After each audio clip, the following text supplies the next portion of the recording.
Hey guys, welcome to my channel. This week's video is a special occasion because my housemate Cess graduated in Spanish recently, so our house organised a surprise tapas dinner. These are some of my favourite tapas, but you can alternate how you like, and feel free to leave any suggestions or improvements in the comments below.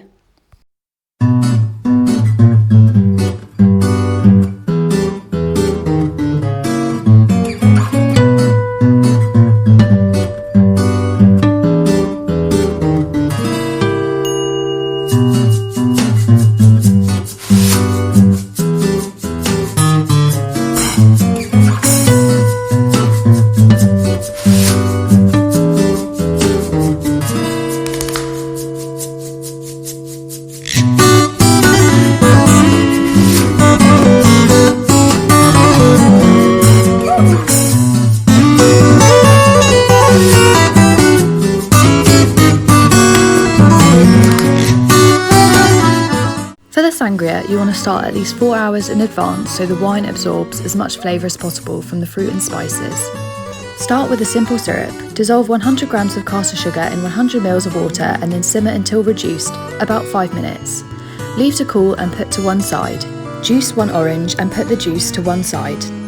Get a jug with at least a 2 litre capacity and add 150 ml of brandy, the orange juice and simple syrup.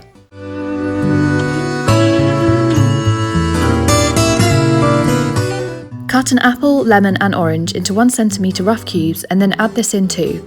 Add a cinnamon stick and then muddle together before stirring in 2 bottles of Spanish wine. Try and get a bottle of Tempranillo or Grenache as they are low in tannins, which will stop the sangria tasting chalky from refrigeration. Keep in the fridge for at least 4 hours before topping with lemonade or sparkling water and serving. Start by running your bowl and whisk under hot water and make sure all of your ingredients are at room temperature. This will help prevent the mayonnaise splitting.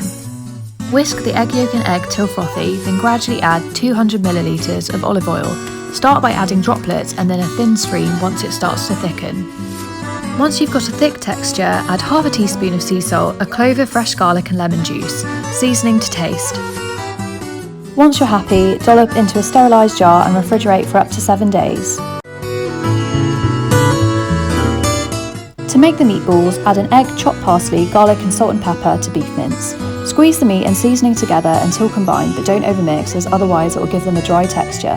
This tomato sauce is used for the meatballs and patatas bravas, so adapt the quantities as required. Add olive oil to a pan and fry a chopped onion over a medium heat till golden. Add a teaspoon each of salt and pepper and a tablespoon of tomato puree. Fry for 30 seconds and then add garlic, frying for another minute.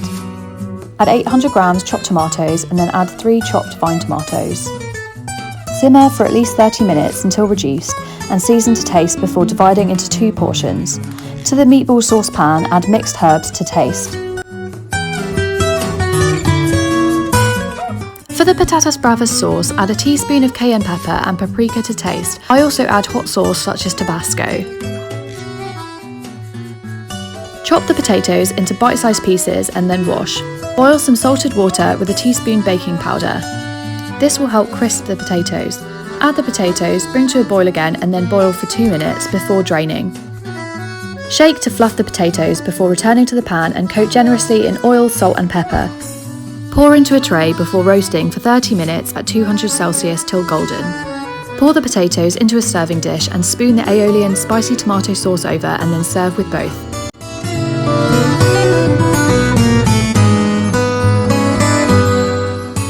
For the cheese croquettes, start by grating 200 grams of Gruyere.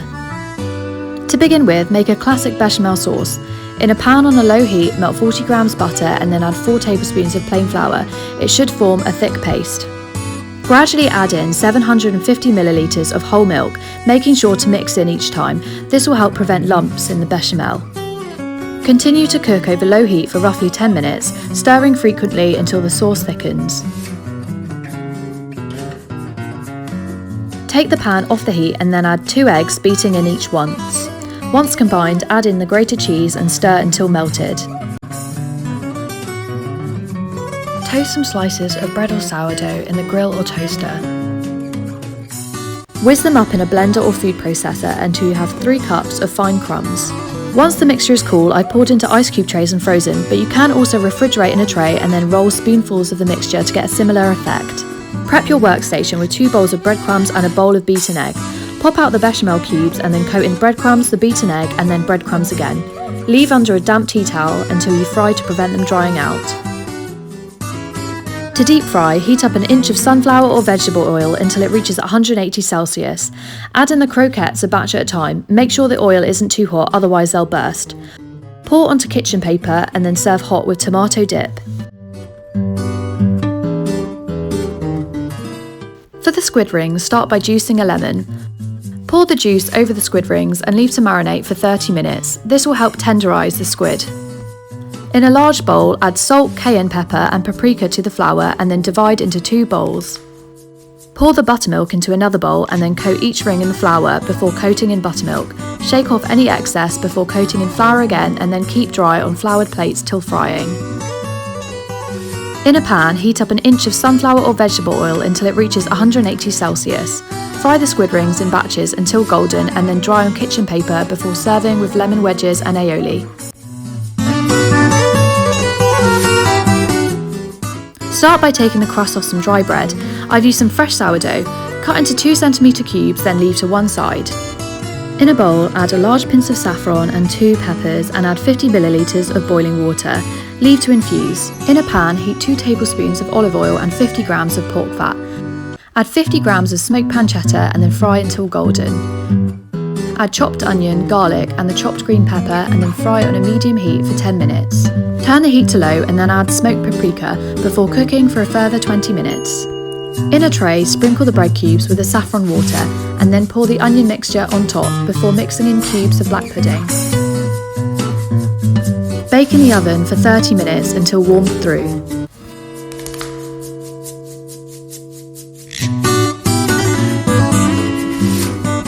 For the salad, bring a pot of salted water to the boil and then cook the fennel for 3 minutes. Drain and then slice into 1 cm slices. Peel and pith 2 oranges and slice into half circles and then combine with the fennel and a handful of sliced black olives. To make the dressing, combine the fennel trimmings, mint, salt, pepper, lemon juice and olive oil and muddle. Keep refrigerated until serving. To serve, toss the salad in the dressing before sprinkling with fresh herbs.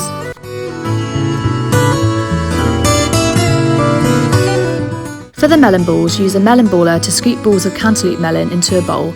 Work your way inwards to prevent wastage. Roll each ball in a strip of prosciutto or serrano ham and then refrigerate until needed. 5 minutes before plating the tapas, chuck the prawns in a hot pan and fry for 3 minutes on a medium heat with chopped parsley, 1 fresh chilli and a teaspoon of garlic. Fry till cooked through and then serve hot. Finally, in a hot griddle pan, add the chorizo sausages and fry for 10 minutes until smoky and cooked through. Keep warm and then add the padron peppers and fry for 4 minutes until blistered before plating and sprinkling with cracked sea salt. For the churros, add water, cube butter, granulated sugar and salt to a pan. Cook on medium until melted and then add 1 cup of flour gradually, stirring until it forms a ball.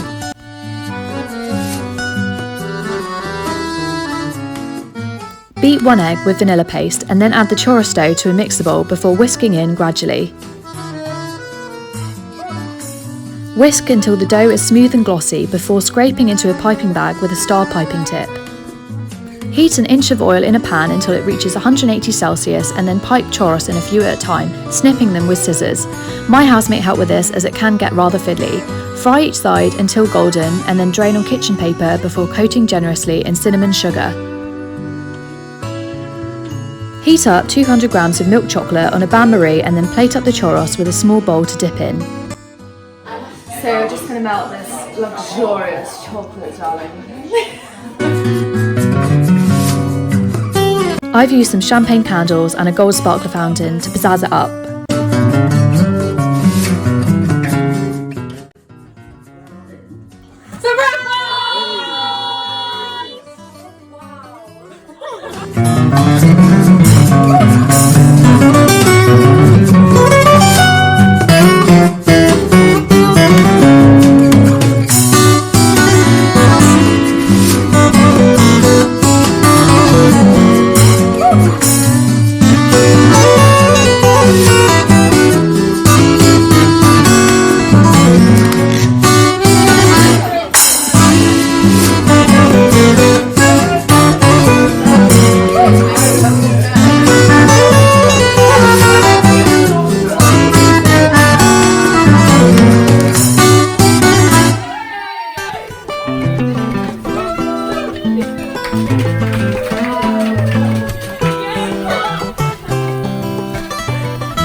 That brings today's video to an end, so thanks for watching and make sure to like, share and subscribe.